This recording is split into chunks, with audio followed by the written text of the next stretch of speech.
ओम जय श्री गणेशाय नमः। जय श्री कृष्ण महाराज क्षमा कर से। खास कर ये जवान बच्चों के लिए है, क्योंकि हमारे जैसे एज के और औरतें तो सुन ही रही हैं कुछ ज्ञान। उन्होंने बहुत दुख भी देखे होते हैं, अपने सामने मृत्युएं भी देखी होती हैं, तो थोड़ा चेंज उनका माइंड हुआ होता तो सुनते हैं, धर्म की किताबें पढ़ते हैं। लेकिन कुछ हमारे अभी जवान बच्चे हैं, इनको इस कल युग में बिल्कुल इंटरेस्ट नहीं है। पढ़ो, तुम पढ़ाई करो धर्म के साथ, अच्छे कर्म करो धर्म के साथ, तरक्की करो, नौकरी करो, हर एक चीज़ करो मगर धर्म के साथ। किताबें हमें पढ़नी है, हमें जंतरी पढ़नी है। जंतरी में कितना किसी बच्चों को नहीं पता होगा कि कितना हमारे में ज़रूरी है। जैसे संदा सूंग है, ब्रांद फंश है, थाल बारुन है, थालस बुत बुछुन है। ये अभी हमारी जनरेशन तक चल रहा है, लेकिन हमारे जो ये बच्चे हैं, जवान बच्चे हैं, इनको भी ये देखना चाहिए। निष्पत्रि बुत बुछुन तहार बनावई बर बनावई गुल गंडित नमस्कार करुन बड़न आदर करुन।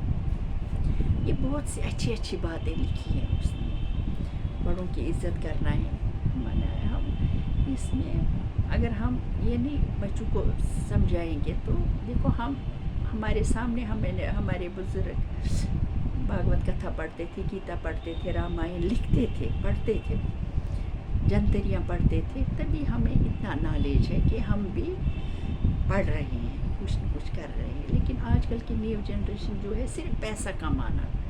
बाहर जाओ, तुम तरक्की करो, लेकिन अपने धर्म के साथ अपने बुजुर्गों का भी ध्यान रखो, सबका ध्यान रखो। ये कलयुग है। हमने इस मृत्यु लोक में जन्म लिया है। जब हम बच्चे होते हैं और जवान हो जाते हैं, हम ये समझते हैं बस हम यहाँ पर ही रहना है, पर हम सबको वापस जाना होता है।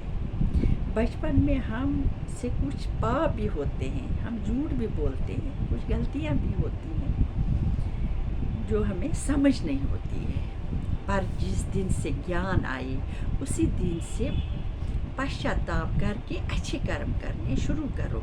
हमें ये सब तब समझ आया जब हमारे सामने हमारे भाई, माता, पिता, बहुत सारे लोग, भाई जवान चले गए।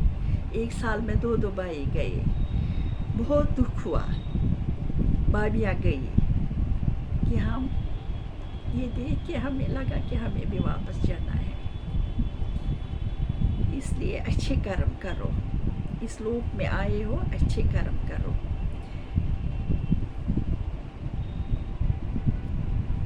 ज्ञान की किताबें पढ़ो, भागवत कथा पढ़ा करो, रामायण पढ़ा करो, ये अच्छी किताबें हैं, पढ़ा करो।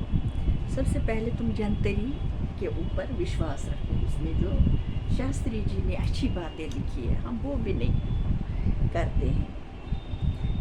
उसमें बहुत ही अच्छी बातें हैं, लेकिन हम कश्मीरी कम्युनिटी कभी नहीं उस पर विश्वास किए है। हम अपना ही चलाते रहे। क्या अगले इसमें डायरेक्ट में बोल दो क्या क्या करते हैं हम, गलत है। जीवन सा गलत है। हम हिंदू हैं, हमें नहीं ये करना चाहिए, वैष्णवी होना चाहिए। चलो, बाकी है भगवान तक। भगवान सद्बुद्धि देगा एक दिन। कष्ट तो इतने दिए, लेकिन सद्बुद्धि हम लोगों को अभी नहीं आई। दपा स्कंद है ये 5वां, अध्याय 7वां। रुक्मदेव जी के बेटे भरत जी का राजा होना और फिर जंगल में तप करने के वास्ते जाना, ये तो मैंने आपको सुनाया। फिर 8वां है खो जाना इस बच्चे का, तन त्याग करना राजा भरत का। इसी के सोच में तन त्याग करता है भरत जी, फिर वही हिरण बन के आ जाता है। फिर है अध्याय 9वां में तन वो त्याग करता है भरत जी हिरण का तन को, और पैदा होना एक ब्राह्मण के घर, त्याग करता और एक ब्राह्मण के घर और क्षेत्र में पैदा हो जाता है। वहाँ भी इसका नाम भरत थी। होता है। अच्छा, वहाँ इसके घर वाले फिर एक बाग में रखते हैं। ये बहुत सीधा साधा होता है। ये सोचता है अगर इसको पिछला ज्ञान आता है कि मैंने इतने जन्म लिए, पिछले जन्म में मैं हिरन था। ये मैं आपको शॉर्टकट में बताती हूँ, क्योंकि आप लोगों के पास, जवान बच्चों के पास इतना टाइम नहीं होता कि पूरी कथाएँ सुनाएं। इसलिए ये जब क्या कहते हैं जन्म लेता है तो इसको ज्ञान होता है। कुरुक्षेत्र में एक ब्राह्मण के घर जन्म लेता है। इसको पिछला सारा जन्म याद आता है कि मैंने हिरन का जन्म लिया, हिरन के बच्चे को पाला और उसी के ध्यान में मैं मर गया और फिर जन्म लिया, यानी 3 बार इसने जन्म लिया। फिर ये जड़ भरत बन के बैठता है, यानी ये कहता अगर मैं शादी करूँगा, सीधा तरह बैठूँगा, शादी करेंगे, बच्चे हो जाएंगे, फिर वही गृहस्थी में मैं फंस जाऊँगा और मेरा फिर वो कर्म हो जाएंगे खराब। इसलिए शादी करनी है। मतलब उसने नहीं की, उसने अपने हिसाब से। फिर वो जड़ भरत बना, उसका नाम जड़ भरत पड़ा। वो कोई खाना दिए तो खाए, नहीं दे तो कोई बात नहीं। उसके बाप को बहुत दुख हो रहा था, ये पढ़ता नहीं है ये। आखिरकार वो जब बूढ़ा हो गया, उसने अपने भाई बच्चों को बोला कि इसको पढ़ाना लिखाना, ताकि ये भी किसी लायक हो जाए। लेकिन जो भगवान को करना होता है वही होता है।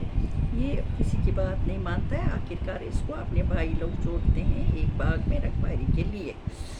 वहाँ ये जड़ भरत बैठा रहता है, कहता है अब मैं भगवान का ध्यान अच्छी तरह इस झोंपड़ी में करूँगा। फिर अध्याय 10वां, राजा रघुगण का जड़ भरत को पकड़कर अपने साथ पाल में लगाना। एक राजा रघुगण होता है, वो आता है इस साइड में, शहर में, और उसका एक कहार गिर के थक जाता है, कुछ प्रॉब्लम होती है उसको, तो वो अपने कहारों को कहता है किसी को पकड़ के लाओ जो तुम्हारी हेल्प करेगा। ये जाते हैं और भाग के इस जड़ भरत को मोटा ताज़ा देख के एक झोंपड़ी में उठा के लाते हैं पकड़ के, और इसको खाना वाना खिला के अपने साथ लगाते हैं पालकी में। फिर ये जब पालकी में चलाता है तो ये इसको राजा ये थोड़ा देखता है, चींटी तो नहीं है पैर में, कोई कीड़ा तो नहीं है, बेचारा आराम से चलता है। तो उस राजा को झटके लगते हैं, तो राजा बहुत गुस्सा होता है, कहता है इसको तू इतना मोटा ताज़ा है, क्या दिखलाई देता है, तो तुम ये क्यों नहीं अच्छी तरह चलाते हो। तो ये इसको बहुत कठोर वचन कहता है। फिर ये इसको कहता है, इसको थोड़ा उपदेश देकर कहता है मैं किसी से बोलता है, वो राजा इसको कहता है मैं अभी तुझे मार दूंगा। ये कहता है तू मुझे नहीं मार सकेगा, ये आत्मा कभी नहीं मारती है। पिछले जन्म में मैं भी राजा था, लेकिन मैंने वो राजगद्दी छोड़ दी और भगवान का नाम करके अपना इसमें लगा, ताकि मेरा जन्म फिर खराब ना हो। सो मेरे नज़दीक जीना और मरना दोनों बराबर हैं। बेमौत किसी को मौत आती नहीं, मरता और कोई नहीं मरता। और ये राजा परमेश्वर का प्रकाश मेरे और तुम्हारे और सब जीवन के तन में बराबर है। ये भरत इसको कहता है राजा को, इससे मैं स्वामी और सेवक को बराबर जानता हूँ, और तुम इसी शरीर तक राजा हो।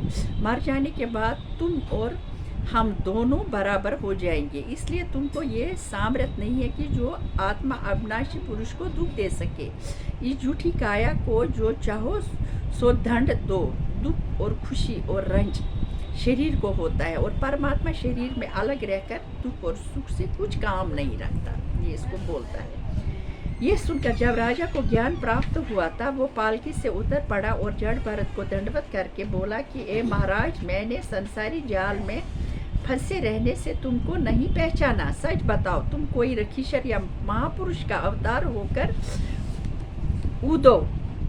अवधूतों की तरह अपना वेश बदले फिरते होकर कृपा करके अपना भेद बतलाए और मुझको ज्ञान सिखलाकर भवसागर पार उतार दो। मैं श्री महादेव जी के त्रिशूल और जमराज जी और चंद्रमा और सूरज और अग्नि वगैरह किसी देवता से इतना नहीं डरता जितना ब्राह्मण के शाप से डरता हूँ। सो अपराध मेरा क्षमा कीजिए। ये बात सुनकर जड़ भरत ने कहा कि हे राजा, ये जीव अपनी करनी से कभी देवता होता है, कभी आदमी, और आदमी के तन में कभी राजा कभी भिखारी होता है। ये बात इस शरीर की समझकर परमात्मा को जैसे जीव कहते हैं उन सब से अलग जानना चाहिए। इतना ज्ञान कहने के पीछे जड़ भरत ने सब हाल अपने पूर्व जन्म का राजा रघुराज से वर्णन किया। जय हो, जय श्री कृष्ण महाराज। क्षमा करिए।